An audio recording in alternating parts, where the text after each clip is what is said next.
When doomsday arrives, the god of war re-emerges to usher in peace. The Amazonian armor, bronzed in its burial, and with it Wonder Woman, entombed the horrors of the Great War until doomsday arrived and the Peacekeeper was summoned from her sepulcher. So what are the conditions required for the god of war to emerge? Well, that would be doomsday, of course. When a war that is too big of a threat for mankind to quell on its own presents itself, then does the god of war come along to usher in peace. At the end of the brilliant Batman v Superman Dawn of Justice Ultimate Edition, does Diana Prince tell Bruce Wayne that 100 years ago she walked away from mankind, referring to the end of the Great War, to the end of World War I. So in the meantime, we know from her and Bruce's further correspondence in the film that she has been hiding in plain sight throughout the world of man for the past century, only for her to re-emerge when actual doomsday presented himself. However, there is a connection between World War I and doomsday that links these appearances further. World War I is the first war of modern technology. It's the first real modern war. We're not lining up from across each other and shooting each other with muskets anymore. Europe had known peace for 100 years since the Napoleonic Wars and invented an abundance of death machines in that time. So the horrors of the Great War were unlike any other that everyone had believed doomsday had truly arrived. However, it is the god of war's duty to usher in peace.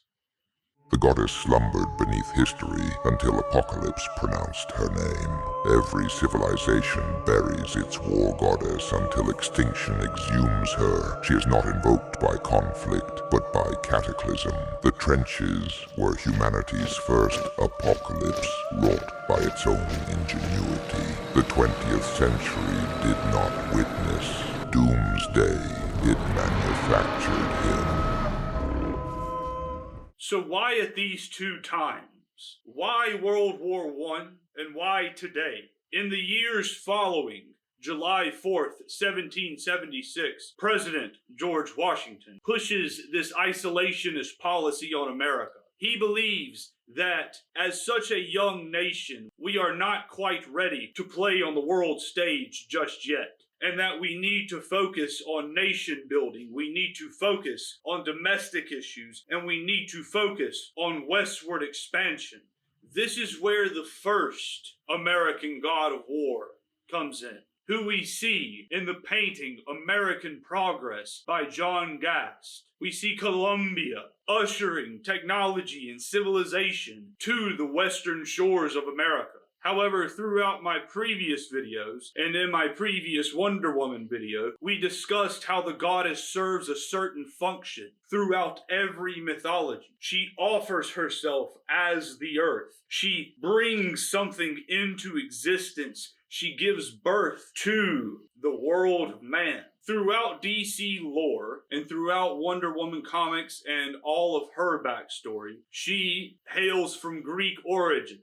Her birth varies over the years, but she is mostly regarded as the daughter of Hippolyta within the Greek tradition. So in the American tradition, within American mythology, Wonder Woman would be the daughter of Columbia because she is the one to give birth to America's global identity through her involvement in World War I. When Diana's resentment for her entrapment on Themyscira finally reaches a breaking point, it is contextualized in the World War I period because that is when America finally broke Washington's isolationist policy. When we take Columbia into consideration and how she was the goddess of war for America in the domestic days, in the early days, in those nation-building years, she birthed a nation that sprawled from coast to coast. However, around 1900, The West was all but settled. We had reached the coast. We had established an entire nation, and Manifest Destiny had been completed. So where would we go from here? There was a growing resentment in America around the pre-World War I period, from about 1900 till about 1917. There was much debate over whether America should remain isolationist or if we should expand the empire globally. Eventually, we are dragged into World War I, and America becomes a global nation. When America became a global nation, Wonder Woman entered the world of man and became global herself. When Manifest Destiny attained its zenith, Columbia surrendered her mantle to Diana. America exchanged illumination for incarnation, and the torch yielded to the blade. So how does she continue to mythologize America throughout the horrors of the Great War? How does she fulfill the role of the goddess? And why is the American god of war a woman? Tell me, Amazon, why did you abandon your own sisters? Only to cast your lot with these creatures, clinging to their puny lives. You went there to protect them from me. And sadly, you could have. 100 years ago, I walked away from mankind. From a century of horrors. Man made a world where standing together is impossible.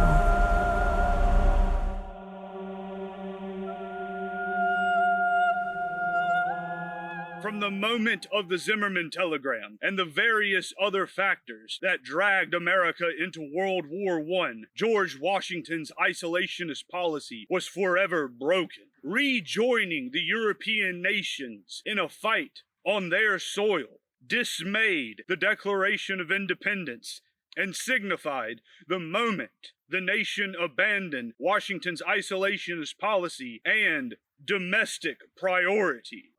Washington's farewell became Themyscira's showtime. Zeus enclosed paradise with oceans, just as Washington enclosed the Republic with prudence. The island is Washington's covenant rendered in marble and sea.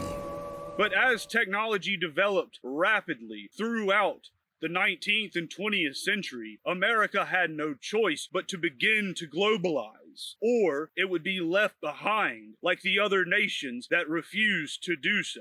In the time from roughly 1789, when America became a federation, to the beginning of the 1900s, when the Spanish-American War started to boil, and then, of course, when the horrors of World War I came to fruition, America was amassing power, and it was amassing resentment against this isolationist policy. There were those within the nation that wanted to expand globally, that wanted to see the full potential of the American empire. And so this is mythologized by Diana Prince's growing resentment towards her imprisonment on Themyscira. Her desire to see the world of man, her desire to see the world beyond her island, is what represents America's growing dissatisfaction with isolationism during that time period. And so when proper DC mythology contextualizes this in Batman v Superman Dawn of Justice Ultimate Edition, the 2017 Wonder Woman film, and Zack Snyder's Justice League, Diana leaving Themyscira is what represents and what mythologizes America's entry into World War I. When America becomes global, so does Wonder Woman. That is the significance of the first film being centered around World War I instead of your typical Hitler hysteria of World War II. It's that breaking of the isolationism that mythologizes Diana as the American god of war. And we've talked about in past videos and in my last Wonder Woman video how she must also serve the function of the goddess. So what is the function of the goddess? The function of the goddess is to be the earth. The function of the goddess is to offer herself as the earth so that man may live, so that man may prosper, and so that man may be nourished. So it's no wonder that her most famous scene besides halting doomsday, is her ability to dissipate no man's land. She traversed no man's land, so mankind might inherit the earth anew. Where war abolished habitation, the goddess restored civilization. She did not merely cross the wasteland, she consecrated it. Of course, the goddess can travel through no man's land unharmed. She can absorb all the damage because that is the goddess reclaiming the earth for herself and allowing a place for men to exist. Just in the name, no men can exist in no man's land. It's not until the goddess comes along and replenishes the earth can man advance. However, the many European fronts of World War I were in a stalemate until America was able to come along and offer the extra muscle power needed to bring this horror to an end. That is also symbolized by Wonder Woman's ability to cut through no man's land. She broke the stalemate. She was the difference maker. Her power as the God killer is what was able to turn war into peace. Because traditionally, Ares would be that god of war figure, a villain in which Wonder Woman is very familiar. However, America's military might has basically always been so immensely powerful that if the American god of war were to relish in wartime and cherish conflict, then that would consume the earth entirely. The mightiest civilization cannot entrust its sword to one who delights in its use. A masculine war god glorifies conquest. A feminine war goddess sanctifies restraint. The Republic's omnipotence demanded not a conqueror, but a guardian. That is why the American god of war has to be a woman, because it has to bring war to an end. The American god of war must bring war to an end. It must establish peace, or else humanity will be no more, and all of Earth will be a no man's land. Her sword is not the antithesis of peace, but its guarantor. The goddess carried peace upon her lips and annihilation upon her hip. She did not preserve peace despite the sword, but because of it.